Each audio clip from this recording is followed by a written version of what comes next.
Today I bring you Tackle Tuesday. Today I want to know, what did you tackle? What did you get done? What did you accomplish? What are you accomplishing? Please let me know below. I have been bringing you so much content in the music industry, and I actually have another very exciting piece of news today, as drummernation.com did a special today for the July 4th edition, which just was released about an hour ago. And initially I was bringing you content today to offer a day in the life of a creative artist living in a tiny place. And I was going to release the second edition of it. The song I was recording today is a project due for the Unnamed Online French Horn Project, which we will be releasing very shortly. With everything going on in the world and Independence Day coming up, some of you may or may not know I have a teacher-student challenge, which I unfortunately haven't received quite as many entrances as I've wanted to, but that's okay. The prize that I have is wonderful, and someone deserving and hardworking is going to receive it. So if you haven't yet entered the challenge and you have a child that's in music at all, I'd really love for you to participate. I figured I'd start the morning out with you by, this is about the time I finish my coffee and I'm starting to warm up and I decide to get my hair out of my face. And usually it's about between 9 and 11 a.m. when I start this process. Now you can see I like to warm up with my wonderful metronome and drone, and I like to do a lot of different stretches while I'm preparing. Of course, that's a flashback of the little flash of the song that we're playing, and as I go throughout the day, things happen. I think at this point my iPad had dropped and I picked it back up. And having a small place, as you can see, I'm building my little recording studio area. And I think this is now me doing the first take, and Booker actually walks in, as you can see, and makes some noise, so that didn't go so well.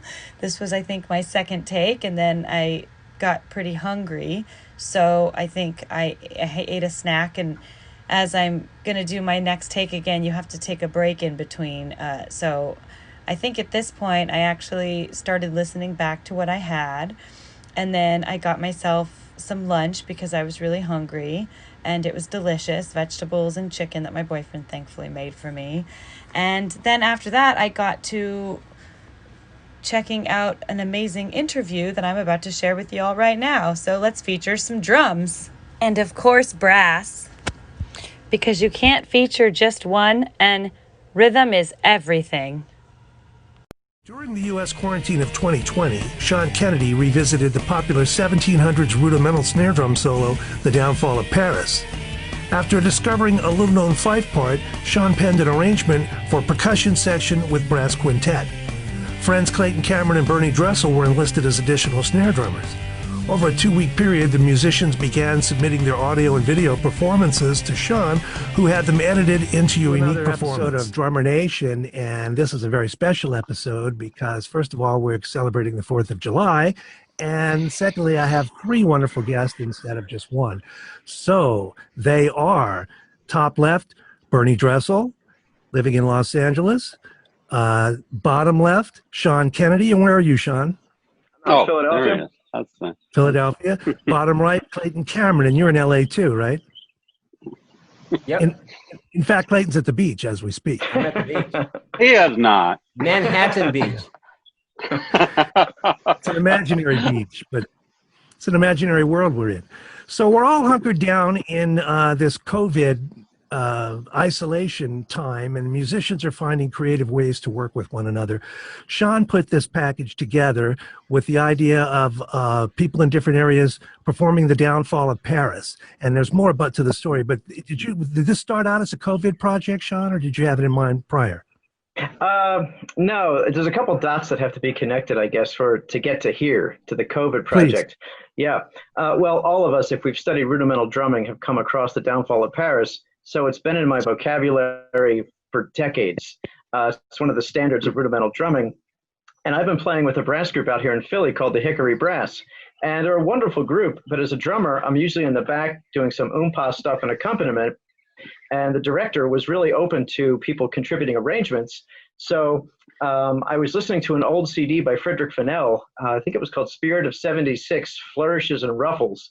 It's all the military music from the 17 and 1800s. And there's actually a melody that goes to the Downfall of Paris. Just fife. It was solo fife and a couple drums.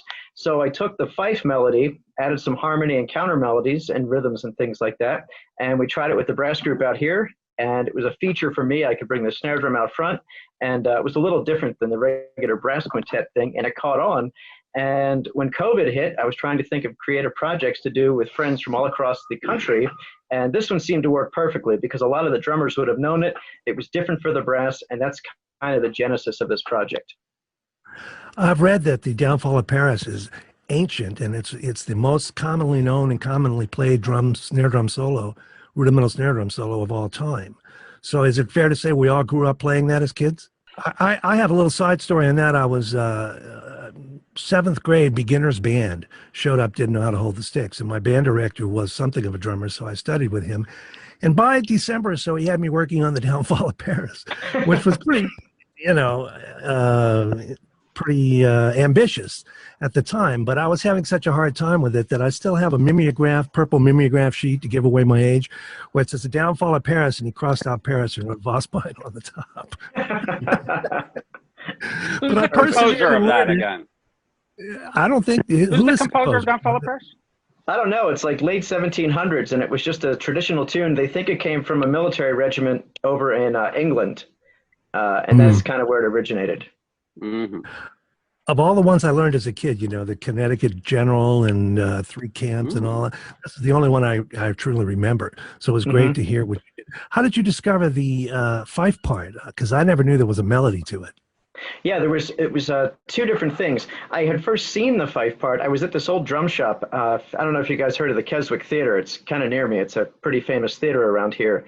And there was an old drum shop behind it. And I saw the Francis Augustus Muller snare drum method from the 40s. It was like an original copy for $1.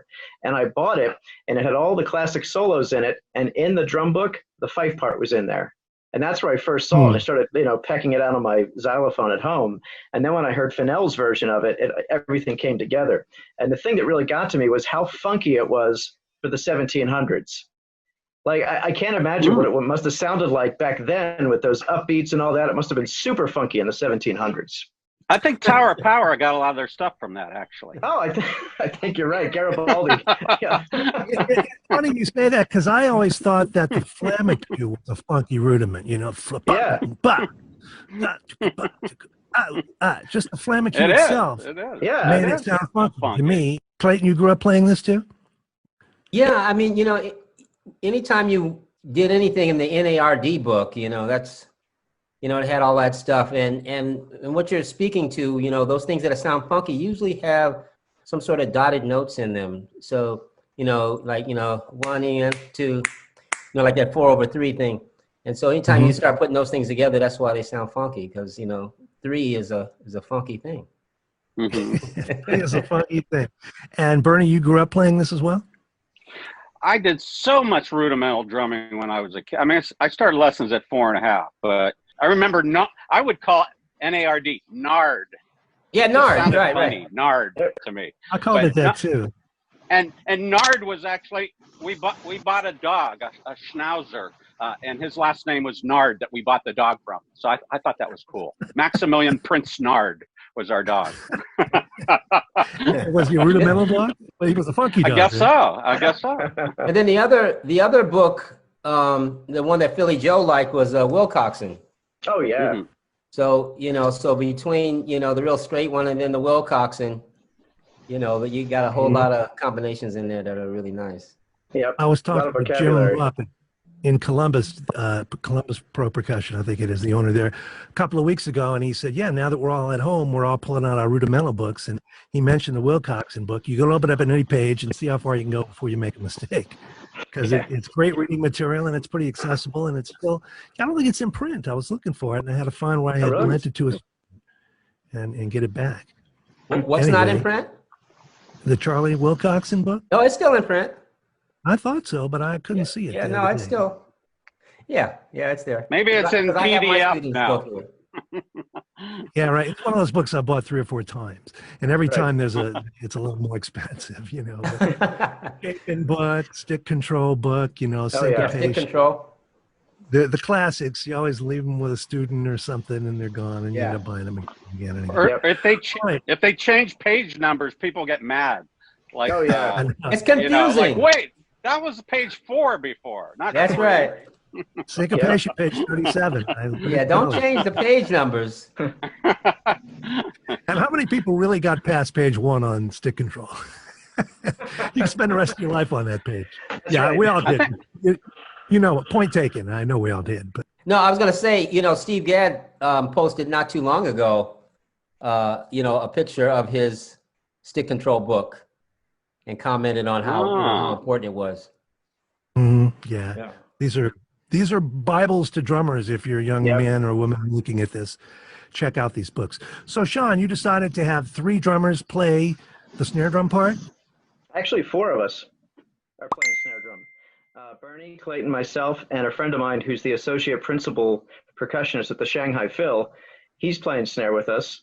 And then I have the principal timpanist from the Philly Pops is covering bass drum and cymbals. And I love cymbals so much, we got another cymbal player. I have a friend from New York playing cymbals with us. Well, let's give their names. Let's give them some credit. Yeah, so David Liu is from the Shanghai Phil. He's actually from Philadelphia originally, but he was working with them a lot before COVID. And, he's not doing much now except practicing, so he was really happy to join this project. The bass drum / cymbal player is Dave Nelson from the Philly Pops, and Chihiro Shibayama is the other cymbal player who I got from New York, who's really busy or was busy with a lot of the Broadway shows. Great. And then what was the instrumentation for the melodic parts? Yeah, the melodic. That all started with a friend of mine, Chris Coletti, who just retired from 10 years in the Canadian Brass. He was one of their trumpet players. And well before COVID, about 5 or 6 years ago, I had pitched this idea to him to do this live or have the Canadian Brass do it or something. And he was like, yeah, we'll see. And it kind of just disappeared. And when this hit, I was trying to think of a project to do with him and some of my brass player friends out there. And this was just perfect. So I sent it to Chris and I said, and I had this crazy idea of having like 50 brass players. Like we should get all these trumpets and all these trombones. And he said, whoa, why don't we just have 5? I think it'll be more manageable. So I deferred to him as the brass expert. So he's playing trumpet 1 and 2. I have a French horn player who's also a mutual friend of Bernie's, Tony Lynn from LA. She does a lot of session work and freelance stuff out there. The trombone is the principal trombonist of the Philly Orchestra, Nitsan Hiros. And I've worked with him in different freelance situations here on the East Coast a lot. And we were dying to do a collaboration together. So he signed up. And then we needed tuba. And Chris Coletti is teaching up at Ithaca now. And the tuba professor is a monster. And he said, why don't you call Dave Earl? And David Earl did it. And that's the 4 people playing 5 brass parts. Beautiful. I've heard it, but I haven't seen it yet. We're going to play it in a little bit here. But Great.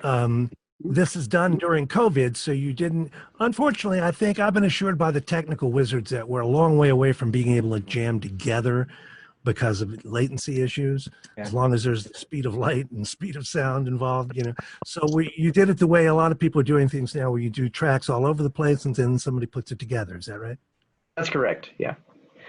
And was that crazy for you guys to do, Clayton? Was that strange playing to would you just play to a click, or did you have the others in your ear? No, Sean sent a couple of tracks with click and I think brass part, and I don't even remember what I listened to, but as long as there was a click there, it wasn't any problem, So I don't even remember if I played to the click or to the, I don't even remember what I played to, but whatever it was good.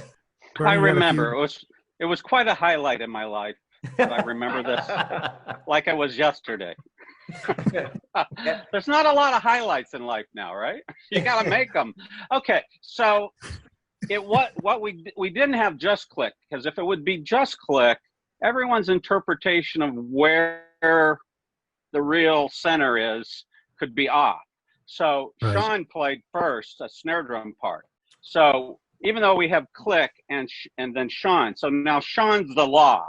So we kind of play to Sean, but I don't hear Clayton playing. So I hear brass wise, I hear, if I remember right, see, do I remember it? Like a MIDI demo of it. Was that right? Yep, Yeah. that's right. It was only Or, MIDI. or samples or something. Yep. So just to give the flavor, but really to lock in, I was hearing when I recorded my part, the click and one snare drum only. And then I played to that. Yeah. Yep, That's a good point. That a lot of people can play to the same click, but great musicians make their living in the space between the notes, right? And so however somebody shades it, you have to match that or you're not playing together really. Yeah, and it was really cool to dovetail off of what Bernie said. I sent my snare drum playing with the click out, and then Bernie was going through it, and he called me and said, "Hey, in measure 7, did you do this?" So it was like we were far apart, but we were collaborating. Clayton did it, and then the brass players. So even though we were so far apart, everyone was locked into the same thing, as if there was a principal player, and we all kind of coalesced that way. It was really cool how that happened. Well, one of the things I guess the lead player would set is some of the interpretations of the 7-stroke rolls in there, right? Yep. Sometimes we know a 7-stroke roll coming on the 2nd 8th note will actually start on the E. Sometimes it'll be quickened, so it's like a triplet roll. So you set that then, Sean, and everybody went with that? He wrote it out. He wrote it. Yeah, I wrote out what I did. He was a taskmaster. I was sweating, going, "Oh my God, how can I do this?" No, but he was very specific and had it, well notated. So it was pretty easy. I was wondering how you would handle it. Yeah, and it was interesting because of the history of the piece. You listen to 5 different drummers play this by themselves, you're going to have 5 different interpretations, I think. So I was going back and forth, and I finally settled on Dr. John Wooten and Frederick Fennell's interpretations. And I kind of took what I liked from both of theirs, and I said, this is mine, and this is how we're going to do it, so it can make sense when we record it. So that's an important point, both the syncing everybody together so they sound like they're really playing together, and the specific interpretations of each articulation have to match to be a group. So it sounds like a band when we hear it. We're going to hear it in 1 second. Now, what did you do for the drums? Did everybody play? Did you have rope drums or little drums and big drums? Or how did you get the different voices like that? I guess I'll go first because they had to listen to me. I had an old 1950s field drum, a Slingerland. No, not a Slingerland, sorry, a WFL. That's what the plate says. And I had a calfskin head on it with combo snares. And I kept muting it and messing around in my own studio until I got a sound that I liked, that sounded old school and dark. And then I sent it out to the guys, and they came up with their own idea of what could complement my sound. So I'll let the guys speak to how they figured out what drum to use. Yeah, Bernie, what'd you use? So I used a traditional field drum size. I mean, I thought about going possibly really orchestral with it, which would be like, gut, snare, tighter, that we would use in the studio too. But I went with a 15-inch head by 12 depth, 15 by 12 Traviato with wood hoops, a little darker. Sean's was a little brighter sound. I thought, okay, that'll be a nice change to add in there. It's still in the field kind of area, definitely. And the shell was that baseball bat, old school edge with mahogany, bird's eye maple mahogany. So that Traviato solid shell, which is a little unique for a field drum. That's not what the field drums were, obviously, in the 50s or WFLs and things like that. So a little different sound. But also I was like, we're recording it, not just playing it live. So I did a close mic on the snare. I think it was a condenser and a 57, maybe one or the other. That one I don't remember. But then I used a room mic too and said, hey, here's a room mic, stereo ribbon and AEA R88 in what they call bloom line. It's like that and goes left and right, just to add some air. Because I was thinking, if we play this live, it might be in a theater, or in a space that had space sound, not just close mic studio. So I said, here's an option if you think you want to add that in a little bit, and it might make us all sound like we're in that room a little bit and give some air to it. So I added that to my drum too. Very cool. And Clayton, what did you choose? I picked out, I have this like 1947 Lady Ludwig that I pulled out. It's mahogany with tin, what do you call those things? Lugs? Lug screws. Tension rod. Yeah. I know. I always confuse what they're called too. And yeah, and it's about 6.5. It's probably a little deeper than 6.5. It appears to be 6.5. And yeah, and I hadn't played it in a while, so it was really nice to be able to pull it out. And yeah, just one mic, you know, a little 57, and it just, you know, I said I better do this before Sean gets mad at me. Like, He's such come a on, tasker. do it. Oh yes, I forgot. Okay, but yeah, that's it. I think it worked out well. It's nice to pull it out. One thing worth mentioning to kids today is that the rudimental drum sound of yesteryear is not the current DCI kind of a sound. Wouldn't we all agree on that? Oh yeah. Far from it. Far Oh from it. yeah. You know, I often think about, like, if you ever look at the you know, the history of rudimental drumming and how it's used for military, and how unfortunately it was little boys going out there, you know, playing that drum, and just the sound of those, you know, and then the openness of it, you know. Yeah, it's nothing like the DCI, whatever that stuff is. I never did any of that, but you know, if anything, I would have done like Gremlin College. Oh yeah. Yeah, you know, that kind of stuff. But I never did it. Yeah, exactly. I probably would have leaned more towards that. But the only marching band that I was ever in was, and Bernie, you're not from LA, are you? I'm from Sharon, Pennsylvania. Oh, okay. So in LA we had the. I live in LA now. No, I know, but I didn't know if you grew up. But here we had the All City Marching Band. And so it was where they had all the different high schools in LA County, and they would take students from each school. And so my first year, I don't know if you remember the drummer James Bradley Jr. used to play with Chuck Mangione. So James was in the band, myself, Vanessa Brown, the percussionist. We had a whole bunch of cats in that band, and it was just the funnest winter, because you were just getting ready for the Rose Bowl parade.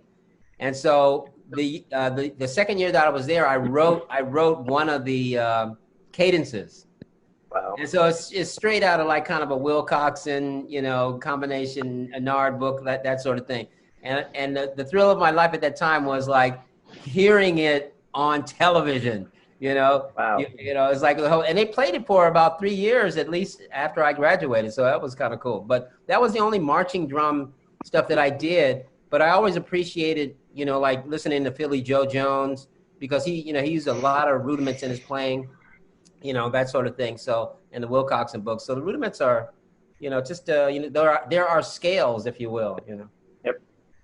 I thought we might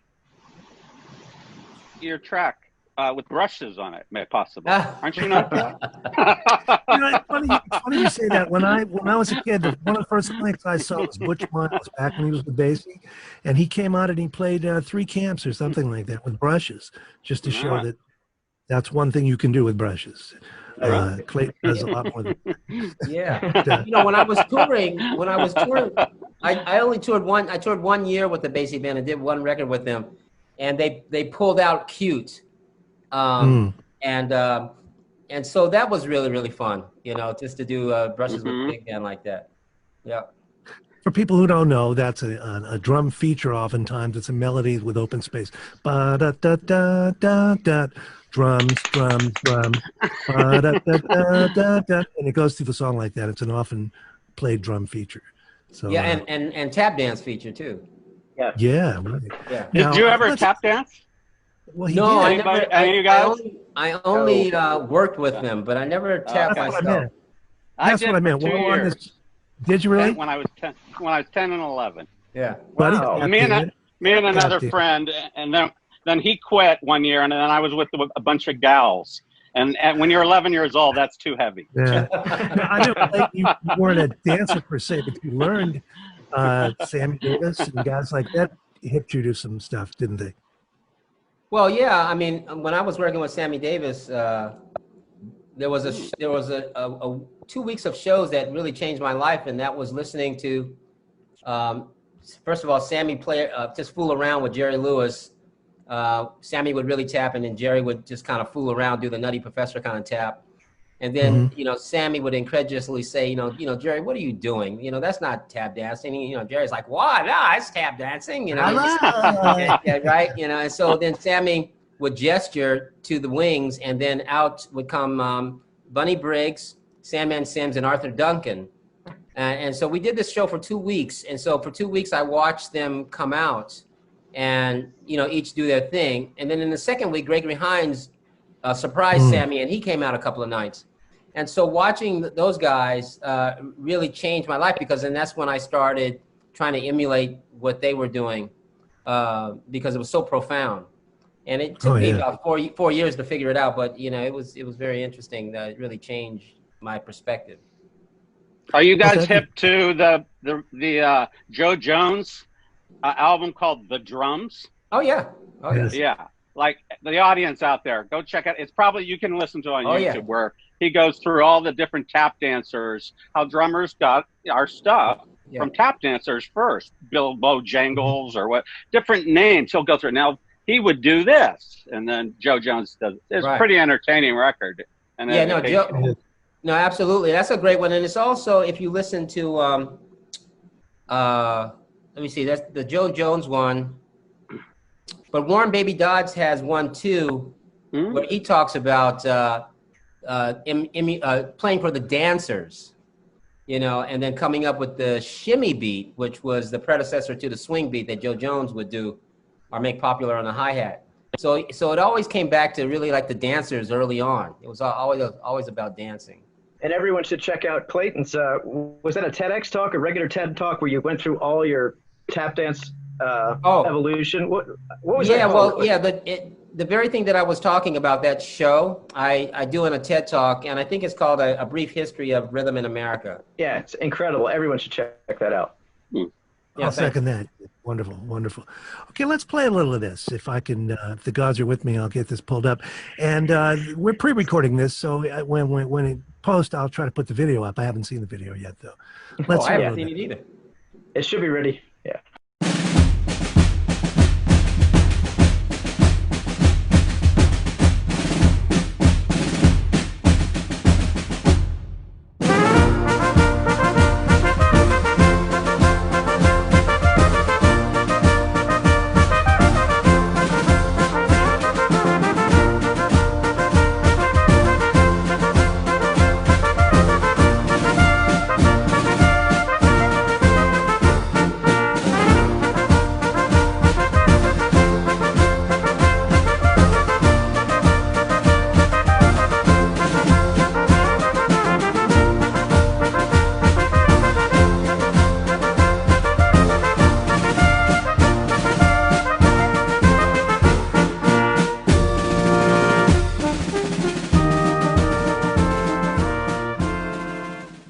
Okay, I'm going to bring it down there, but we're all looking forward to hearing it and seeing it.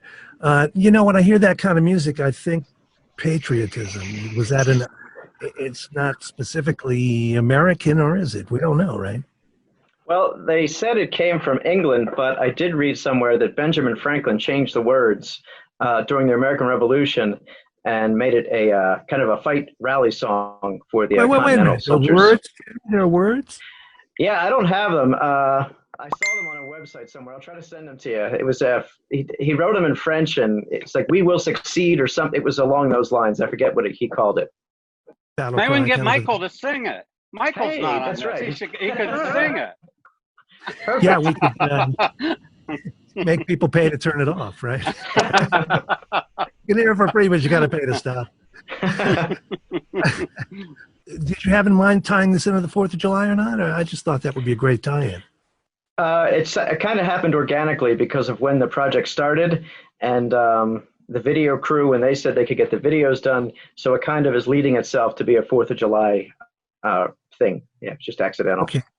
Well, we're going to put it up right before the 4th, and there'll be links in the show notes to where you can hear it and see it, and I understand you can download the music for it. Yeah, I have the sheet music for the brass, the full ensemble in case any schools or groups out there want to do it themselves, with all of our notations and the way we performed it. And we're going to sell the audio version, and all the proceeds to that will go to Bugles Across America that provides taps at funerals for fallen military personnel. Beautiful, man. Well, there's your patriotism tie-in Yep. right there. All right, Sean, we have a new guest with us. Why don't you introduce him? Yeah, this is my good friend Andrew Torrey. He is a fantastic audio engineer and a great drummer too. And he's the guy that took all of our remote recordings and made us sound really good together. Welcome, Andrew. How are you, brother? Great. Nice to meet you. Thanks for having me. Oh, I'm more than happy to have you. Tell me what some of the challenges were. I imagine if you're working with audio, you're not used to having people all over the country doing tracks and sending you, they call it stems, right? Yeah, well, I guess the main challenge was that, everyone's part was recorded in a different space using different microphones. So I guess my main goal was to, give it a cohesive sound as if they were in a room playing together. And I think the reverb really kind of tied that together to make it sound cohesive rather than, the segmented way in which it was actually recorded. So that was probably the main challenge, but the playing was great, so it wasn't that difficult to, make it come together. To me, that's the challenge. I mean, if everybody plays well and they're together and you can sync it up, that's easy enough. It's getting them to sound like they're all sort of born of the same mother, Right. with Exactly. different EQs and different microphones and different, people don't realize how much different coloration there is. Yeah, exactly. Depending on how it was recorded. So you say reverb helped to give it all, is that like a master reverb on everything? Yeah, I used a few different reverb sends. So I wasn't sending everything, the exact same amount to each reverb, but and then bringing them together through a bus compressor to glue it all together. And that just some EQing, rolling off some low end of the things that didn't need it, writing some faders for some automation here and there. It came together, pretty quickly. It's just there wasn't that much to it, but I guess like when you have great players, it makes it easy. So Yeah. Now, so you create a master stereo file and that gets sent to the video engineer? yeah, that's correct. I think we did a instrumental version, horns only version, and the full version with both horns and percussion. Mm-hmm. And Sean, are you the video engineer as well? Are you do your video editing? I have done it, and since I've done it, I realized that someone else should do it. So I sent it to an expert friend of mine out in Chicago, and he's taking care of all the video for us. I hear you on Rob that. Simmons, yeah. Okay, I was just interviewing Todd Zuckerman last week, and he was saying he had this part. He was doing the album by himself with another guy, and he wanted a tabla, and he thought he could pick up some tabla, and he said, why don't I just call a tabla player? Right, exactly. That's it. Right. And he'll be in 15 minutes. Yeah. Uh-huh. So it helps to defer to the pros. Now that we're all live streaming, I do all this myself, and I know there are so many things that a pro could make better on video and audio.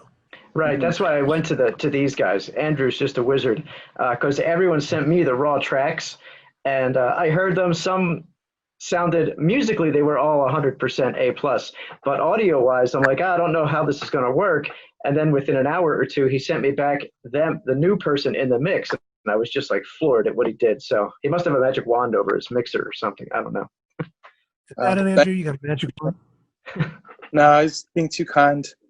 The magic is here. Magic ears. That's what it's all about. Yeah. The drums were actually interesting because all of the four snare sounds were actually very different from each other. So it was about creating this blend of all the sounds to get that, to get what, I don't know. It was interesting trying to make all the snare drums work because while they were played great, the performances were great, the sounds themselves were very different from each other. So I think if I could jump in, I think mine was pretty dry, right? Was mine like the driest that you had? Yeah, that's true. Now, was that better or worse if it was dry?